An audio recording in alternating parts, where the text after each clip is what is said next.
A friend bought me this. This is a guem, and it's very, very pretty. It's turning into the sun now. But I also like the pot very much because the pot holds the water better, doesn't evaporate because the neck is so tiny and the bulbous base. So things are really happy in there. But very pretty pink. I don't have much pinks in this garden. Mostly purple because everything's on chalk. And purple flowers seem to like the chalk very much.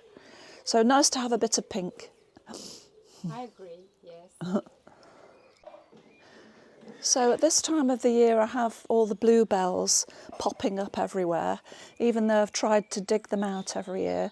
The reason I've dug them out is because these aren't English bluebells, these are Spanish bluebells, which are not de rigueur anymore in the UK. We're supposed to be growing English bluebells, which are a little bit finer and darker.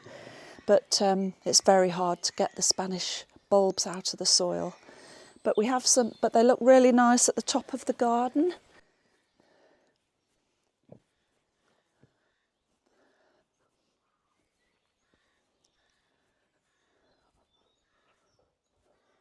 So the collection of the Spanish bluebells under the trees look so nice here, so pretty. It doesn't really seem to matter whether they're English or Spanish because they've got that lovely woodland effect. And they look so nice here. And you can just mow around them, which makes them look even more distinctive, sort of separates them out.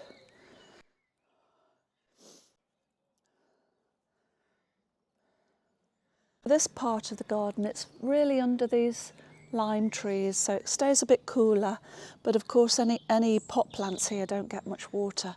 So these are just 2 hydrangeas.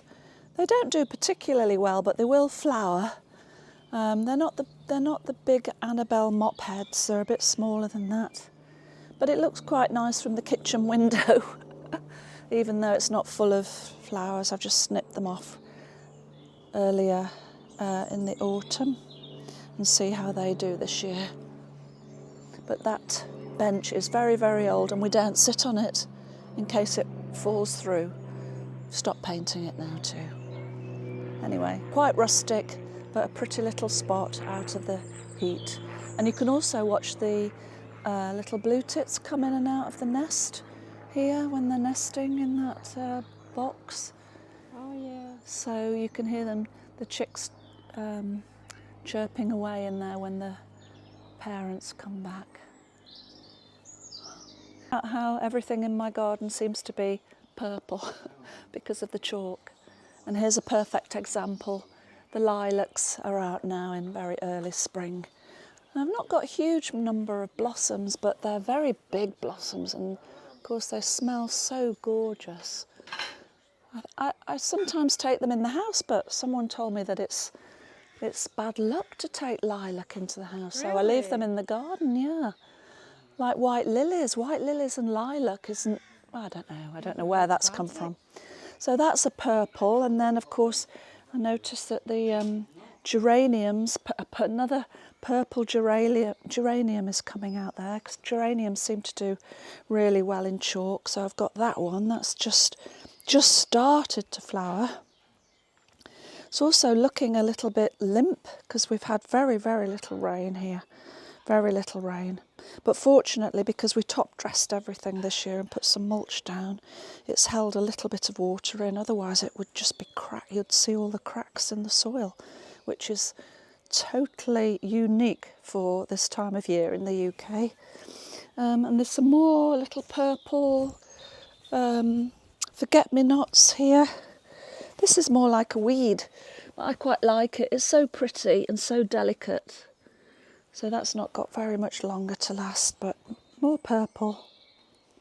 And then a bit more brighter colour now coming out. These are, I've forgotten what they are now. What are they? They're like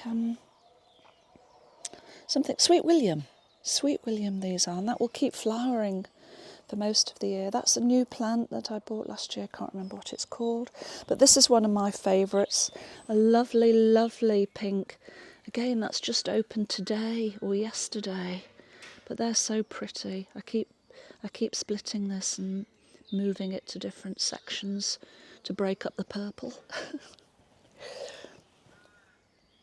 That should probably be split actually now. It's a bit big. And then there's more geranium there, and looking forward to the peonies coming out because I love the peonies. They've grown a foot in the last week, I'm sure they have. So I have to keep coming out every day to make sure that they're growing within the supports because they're growing so quickly. I want to try and stop them from flopping everywhere. See this one? See, I straightened all these up yesterday and already that piece has grown outside the support, so I just keep pulling it back in. And they're all leaning over that way to the sun as well. So this is a new plant that I put in last year that's a ground cover Veronica. I've kept the label in case I forget. But yeah, more purple. More purple, and the hated ground elder that's growing up everywhere. It's impossible to get rid of, even if you dig your whole bed over. Meticulously, you leave one tiny bit left and it comes up. Anyway, I'm just going to have to live with it. There's a bit of peony coming through there. Stray peony.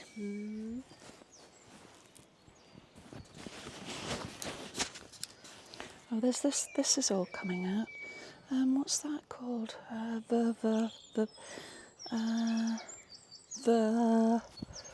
Viburnum.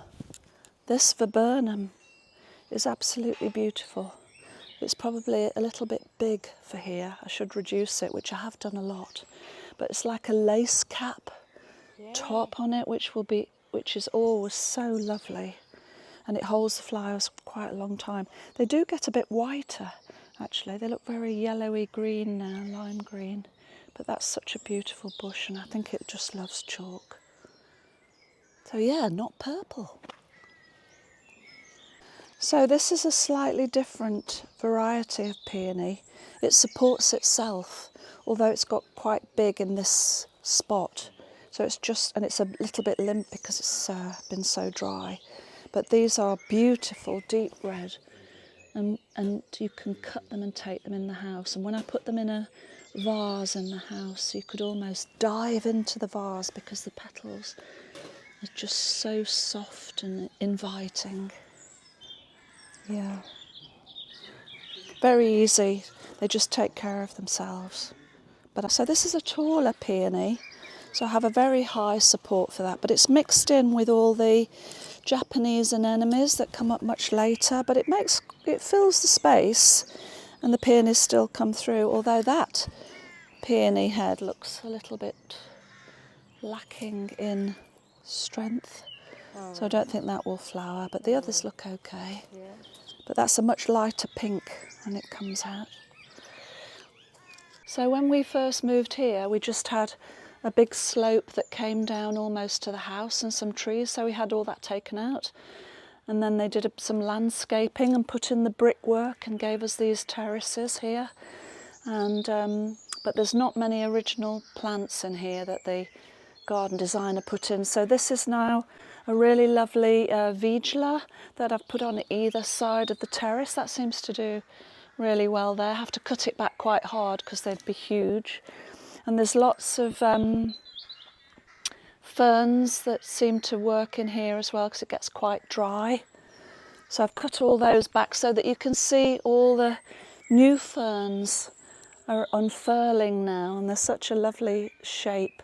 Once you take off all this dead stuff should really come away, and then you can see them all coming out like little flags, just unfurling. And there's another one. This one is like, I think this is called something tong, like a tong fern.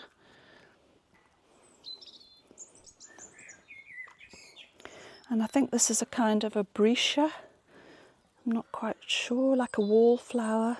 And then that lovely red one I like. And some of these alpine plants are doing very well here now because it's getting so dry. You can see all the pieces of chalk in here. And we didn't put the mulch on here either this year, so It's quite dry. This is a hebe, and the problems with hebes, unless you have to treat them bad to get them to flower, otherwise they just stay all leaves. So that's obviously really happy there because we only get a handful of little white flowers on it. That one's another hebe there, but that obviously feels a little bit more under stress because it's actually flowered.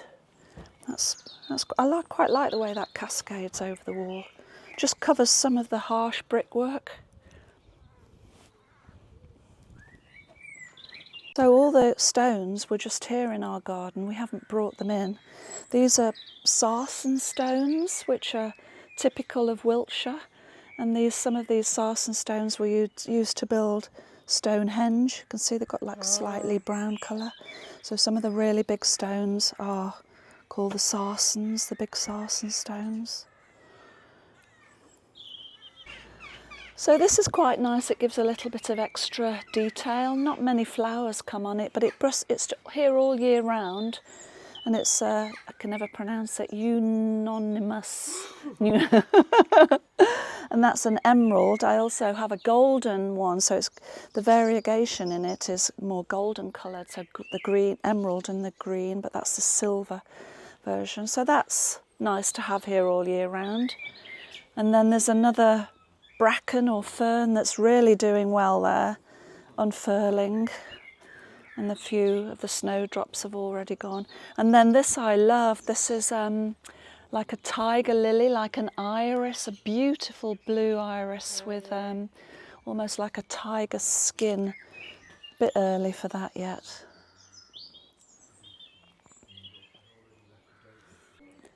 So I'm so glad to see that the Dicentra, the bleeding heart, is doing quite well around here where it's very warm, it has a lot of sun on it.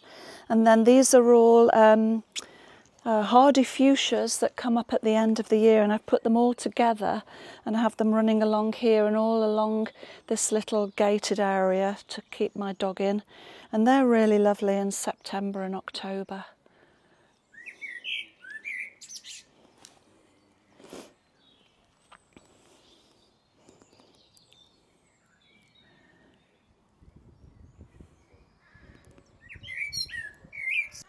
Well, I'll just show you a rose that I've had in my garden for 25 years. And I had it 5 years before that in my old house. And because the hedge is getting quite big here, it's shielding it from the sun, but it's still surviving. And it's a Nevada rose, and the smell is gorgeous. And it's a very open rose when it comes out. Not yet, of course. But yeah, I keep snipping it back and it keeps appearing. I didn't realise roses lasted quite so long, but it's such a pretty light yellow. It's not a tight bud, it's a very open bud, but lots and lots of flowers. So I keep feeding it, keeping my fingers crossed, and maybe I'll take this hedge down to let it have a bit more sun.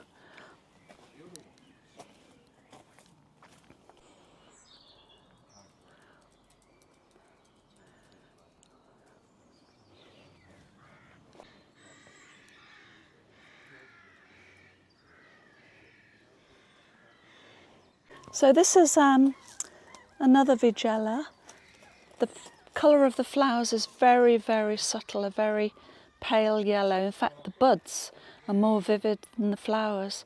But I love variegated plants like this with the mixed leaves, and that's done really well there. Unfortunately, the flowers don't last that long, maybe a week and a half. But it's, again, it has structure in the winter time with the different shaded leaves.